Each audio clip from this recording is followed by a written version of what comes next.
시편 42편에 있는 말씀을 가지고 낙심과 불안 위에 서라라는 제목을 함께 나누려고 합니다.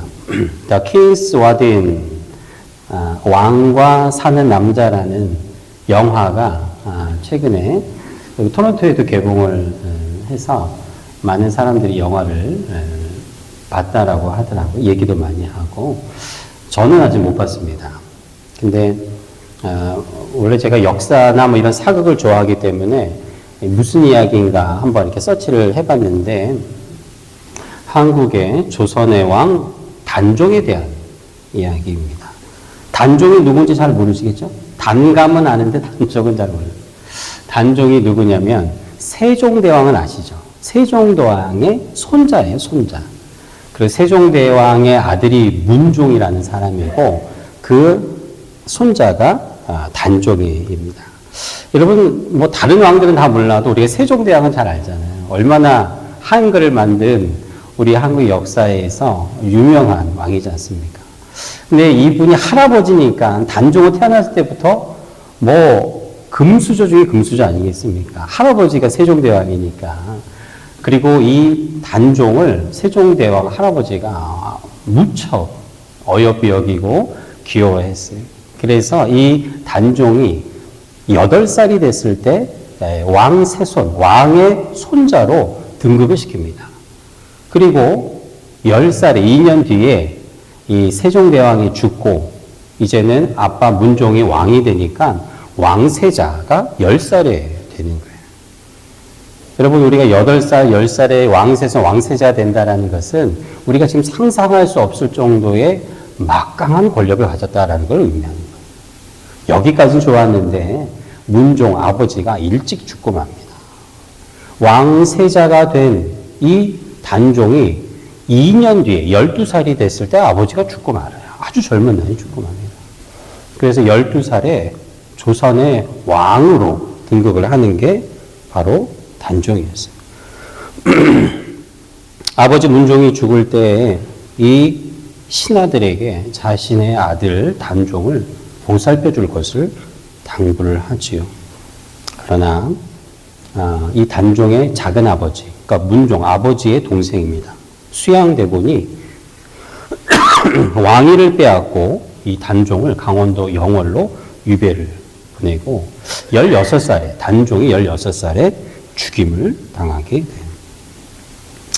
이 어린 왕을 유배간 이 왕을 다시 복귀시키려고 하는 움직임 때문에 이 수양대군이 아예 죽여버리는 것입니다. 그리고 왕의 명령을 내리죠. 누구든지 이 죽은 단종의 시신에 손을 대는 자는 3족을 멸해버리겠다.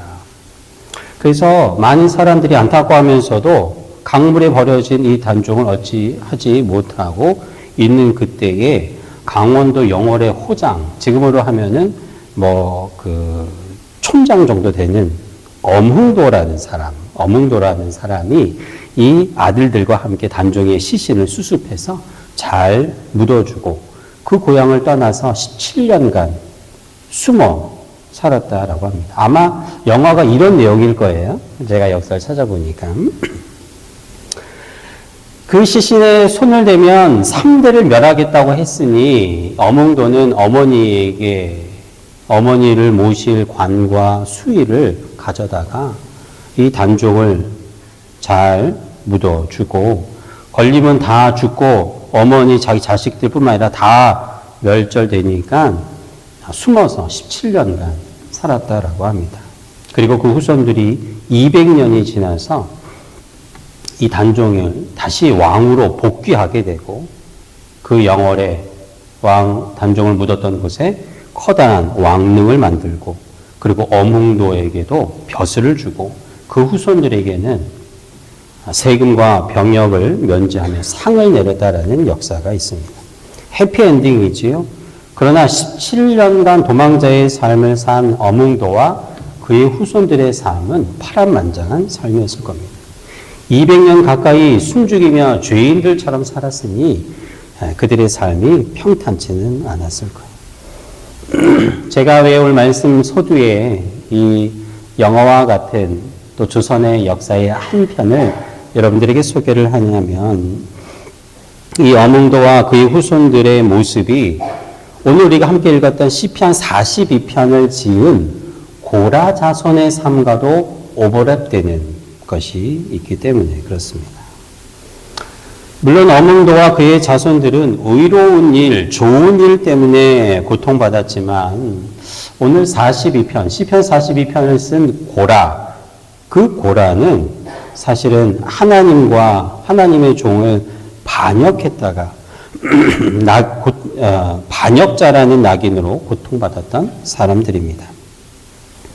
민수기 16장에 보면 모세와 아론에 대항하는 고라의 모습이 나옵니다.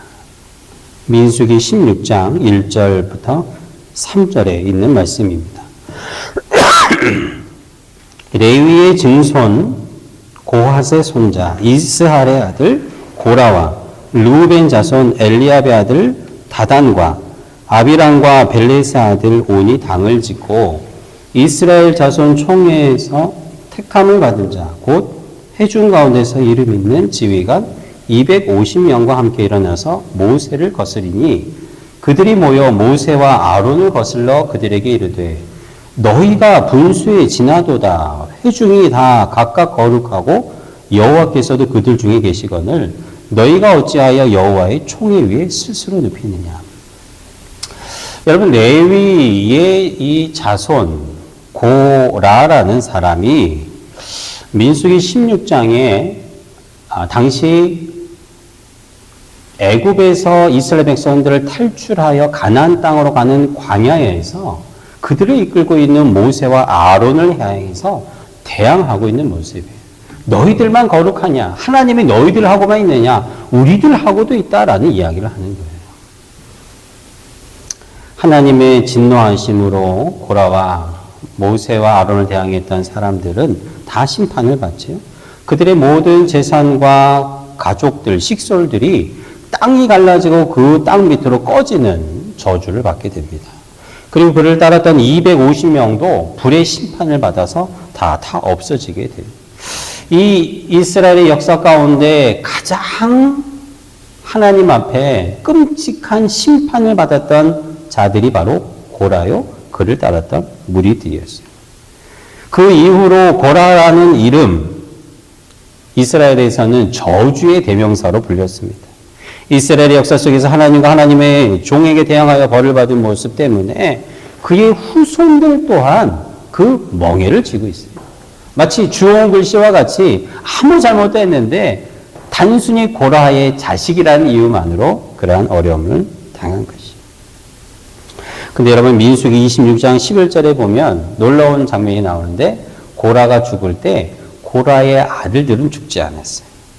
왜냐하면 그들은 아버지의 반역을 따르지 않았기 때문입니다. 심판을 면하게 돼요. 그리고 당당히 레위의 후손의 반열에 올라 하나님의 성전의 문지기로 찬양대로 성전에서 요리하는 자로 오늘 우리과 같이 시편 42편과 같이 시편의 많은 부분을 하나님 앞에 기도하고 찬양하는 그 찬양자의 반열에 올라서게 돼요. 여러분 잘 알고 있는 선지자 사무엘도 바로 고라의 자손이에요. 구약 찬양대에 유명한 세 명이 나옵니다. 헤만과 아삽, 에단이라는 이 유명한 찬양하는 사람 세 사람 중에 이 헤만은 이 세 사람 중에서도 으뜸인 사람이에요. 말씀에 보면 헤만이 가운데서 찬양을 하면 좌우에 아삽과 에단이 서는데 이 헤만이 바로 고라 자손입니다. 비록 고라의 후손이라는 주홍글씨처럼 지어지지 않는 과거의 불행도 있었지만 축복의 반열에 올랐기에 오늘 우리가 시편 42편에 오늘 여러분 그 말씀 맨 위에 보면 고라 자손 미스갈에 맞춰 부른 하나님을 찬양했다라는 말씀이 쓰여 있는 것입니다. 어떻게 이게 가능할 수 있었을까? 그 고라의 그 엄청난 반역의 죄악 가운데 저주의 환경과 후손들 가운데서도 그 자녀들이, 그 후손들이 그것을 뛰어넘어 낙심과 불안과 두려움에 갇혀 살지 않고 그 위에 설 수 있는 환경이 되었을까? 오늘 이것을 한번 살펴보려고 하는 것입니다. 이들의 삶과 환경이 태어날 때부터 또 이런 하나님 앞에 그 위대한 하나님의 영광의 반열에 설 수 있는 그런 환경이었는가? 그렇지 않습니다. 오늘 우리가 읽었던 42편 1절, 그 42편 처음부터 이들의 삶이 어떠했는가 보여주고 있습니다. 말씀에 이렇게 쓰여 있습니다. 사슴이 시냇물을 찾기에 갈급함 같이 내 영혼이 주를 찾기에 갈급합니다. 여러분, 이스라엘에 사는 사슴은 우리가 이 캐나다에서 흔히 보고 있는 이런 사슴과는 조금 다른 종류의 사슴이라고요. 가장 커다란 차이점은 이스라엘, 이 광야에서 사는 사슴은 물이 없으면 죽는다고 합니다. 여러분, 모든 생물이 물이 없으면 다 죽지요. 그런데 이 이스라엘의 사슴은 그 정도가 아니라 수분에 굉장히 민감해서 몸 안에 수분이 부족하면 이 식도가 마치 양면 접착제처럼 탁 붙어서 떨어지지 않아요. 그러니까 물이 없으면 그냥 죽는 것입니다. 일반적인 짐승과 사람은 며칠이라도 물이 없어도 살 수가 있죠. 그러나 이 사슴은 물이 없으면, 습기가 없으면 목이 달라붙어서 죽고 만다라는 것입니다. 그렇다면 사슴이 시냇물을 찾아 갈급하다라는 이 말씀은 물이 없으면 자기는 이제 당장 죽을 것이다라는 의미인 것이에요. 고라의 자손들은 고라의 저주 아래 그 가문의 피폐한 고통 속에서 주님이 우리를 도와주시지 않으면 이제는 죽을 수밖에 없다라는 것을 사슴에 빗대어 이야기하는 것이에요. 사람들은 이 고라의 자손들을 향하여 손가락질을 합니다. 너 같은 사람이 어떻게 하나님 앞에 나올 수가 있냐? 너희 조상 고라가 어떤 사람인데 너희들이 염치도 없이 하나님 앞에 나와 찬양대로 설 수 있겠느냐? 이 말을 하는 것이에요. 그리고 오늘 말씀에 있는 것처럼 내 하나님이 어디 있느냐? 이들을 핀잔하고 조롱하고 못살게 구는 것입니다. 당시에는요, 하나님이 어디 있냐는 이 질문은 하나님이 살아계시냐 없느냐 이것에 대한 질문이 아닙니다. 하나님, 많은 사람들이 믿고 있는 신들이 있는데 도대체 네가 믿는 하나님은 왜 너를 도와주시지 않느냐라는 질문인 것입니다. 다른 말로 하면 너를 도와줄 하나님은 없다라는 것입니다. 너를 도와줄 수 있는 신은 없다라는 부정인 것입니다. 이것을 한두 번 이야기하는 것이 아닙니다. 오늘 말씀해 보면 종일토록 쉬운 성경에 보면 낮이면 낮마다 밤이면 밤마다 밤낮 할 것 없이 이 고라의 자손들을 괴롭히고 고통스럽게 하는 것입니다. 그래서 이들은 주님 앞에 고백합니다. 주님, 나의 음식은 주야로 흐르는 내 눈물이 내 음식이 되었습니다. 이 말씀을 자세히 들여다보면 이 정도가 되면 우리 이 현대말로는 우울증의 단계입니다. 낙심과 불안 그리고 두려움은 다른 사람이 나를 해하기 전에 내 스스로가 나를 죽이고 싶어하는 이 우울증의 단계로 들어가는 거예요. 그래서 오늘 42편 10절 말씀에 보면 정확하게 이 고통을 토로하고 있어요. 뭐라고 쓰여 있습니까? 내 뼈를 찌르는 칼같이 내 대적이 나를 비방하여 늘 내게 말하기를 내 하나님이 어디 있느냐. 여러분, 우리 믿는 자들을 공격하는 원수 마귀의 공격은 간헐적으로 일어나지 않습니다. 낮에는 있고 밤에는 쉬는 것이 아니라 밤낮 할 것 없이 우리를 넘어뜨리려는 대적의 공격은 있는 것이에요. 괴롭힘은 한 번으로 그치지 않고 지속적입니다. 우리가 살아가면서 정말 고통스러운 것은 어려운 시간이 잠깐 있는 것이 아니라 이것이 지속적일 때 우리를 고통스럽게 하는 것입니다. 악은 믿는 자들을 하나님의 사람들이 쓰러져 죽을 때까지 공격하는 것이 이들의 전략인 것입니다. 오늘 시편 42편의 고라의 자손들의 환경이 이와 같았다라는 것입니다. 낙심과 불안 그리고 우울함 떠나지 아니하는 이것이 이들의 삶에 충만하게 있었던 것입니다. 하지만 이름에도 불구하고 오늘 시편 42편을 통해 이 고라의 자손들이 하나님 앞에 찬양할 수 있었던 그 힘, 그 능력, 오늘 이것을 우리가 보려고 하는 것이. 결론적으로 고라의 자손들이 이 어려운 엄청난 이 고난과 고통 가운데, 낙심과 불안과 우울함 가운데 죽을 수밖에 없었던 이 환경 가운데 승리할 수 있었던 것은 이들이 낙심과 불안 위에 섰기 때문인 것입니다. 낙심과 불안 위에 서기로 결단했기 때문인 것입니다. 여러분, 낙심과 불안 위에 선다는 것은 낙심과 불안에 갇혀 있다라는 것이 아니에요. 낙심과 불안 위에 선다라는 것은 낙심과 불안 아래에 있지 않다라는 것을 원하는 것입니다. 원수마귀 사탄은 우리가 낙심과 불안에 칭칭 감겨 있기를 원합니다. 그리고 우리가 낙심과 불안 아래에 늘 억눌려 있기를 바랍니다. 그러나 주님은 저 여러분들이 우리의 삶의 환경이 낙심과 불안과 우울함이 가득할지라도 그 위에 올라서기를 원하십니다. 할렐루야. 아까 우리 함께 찬양했듯이 여호와를 앙망하는 자는 올라가요. 여호와를 앙망하는 자는 뛰어가는 것입니다. 여호와를 앙망하는 자는 독수리와 같이 우리의 낙심과 불안과 두려움의 환경을 우리의 발로 딛고 올라서는 하나님의 사람들이 되는 것입니다. 그렇다면 낙심과 불안의 환경 가운데 올라서는 이 힘은 어디에서 나올까요? 첫 번째로 오늘 우리가 함께 읽었던 5절과 11절 말씀에 보면 여전히 찬송하는 자리에 있을 때 낙심과 불안 위에 올라서게 됩니다. 내 영혼아, 내가 어찌하여 낙심하며 어찌하여 내 속에 불안해하는가? 너는 하나님께 소망을 두라.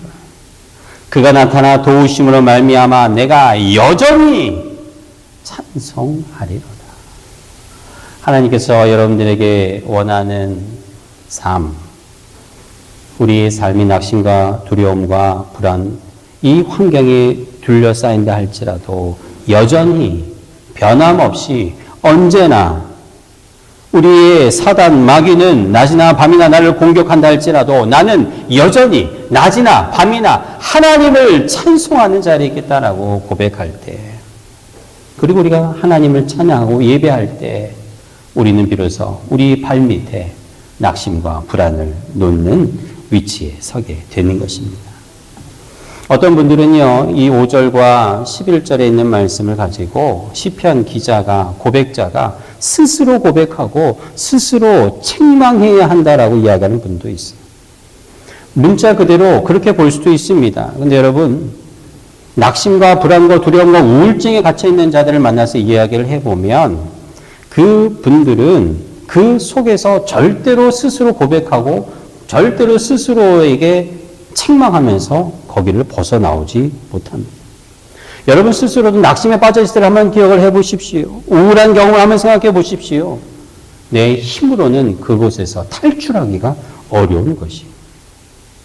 어릴 적에 자다가 가위에 눌려갔던 경험이 있으신 분들은 아마 잘 아실 겁니다.